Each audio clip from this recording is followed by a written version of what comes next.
key developments in cyber have been the way that organisations are migrating from the physical world into the logical world and struggling. If you look at the way that organisations today would do security in a regular rack of servers, they can introduce technologies that allow them to tap traffic or capture traffic and basically firewalling, IPS, stuff like that. They're struggling to do a similar thing as they make the transition from the physical world into the logical world and the software-defined data centre. At the moment, they have some visibility, maybe, if the traffic is passing through something like a virtual firewall, but they lack the visibility of the traffic between hypervisors and also between virtual machines. Certainly, if an organisation is suffering a breach or someone's gained access, it means that they're enabled to see the kinds of behaviours that the attackers are actually having within the data centre. That could mean lateral spread, it could mean a data exfiltration, it could mean compromise, modification of data, all of which taking place under the noses of the operation team. Today, 86% of traffic is actually internal to the data center.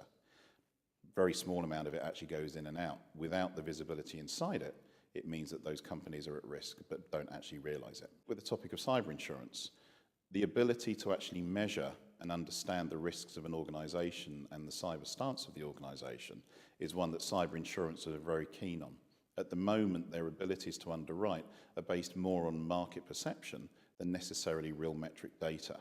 As organizations make the migration to different models, being able to accurately measure the security of those means that the underwriters have a much clearer idea of what the potential risks are and how they can actually cost it in for the insurance policy. With cyber insurance, it's actually something that you assure across the organization. In fact, a lot of organizations may initially think about just insuring the networks that hold their data, such as local LANs, WANs, and service data centers as well. What they also need to remember is control systems and operational technology networks as well should be insured too. I think a lot of organizations will insure subsets when in fact they should really be looking at the much wider picture, covering everything from the regular networks right the way through the data center and beyond. I think at the moment the cyber insurance market is still maturing. We see some indications that they're getting a handle on it, and certainly the actuarial data that cyber insurers require to get an accurate measure of what policies should be, what they'll underwrite, what the exceptions will be, that is maturing.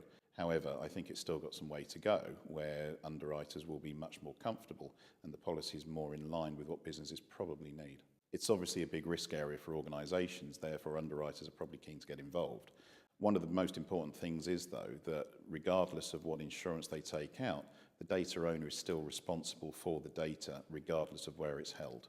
So although they may take out a cyber insurance, they are still responsible, they still have data ownership and must make sure that they put all the necessary controls and protections in place to secure it.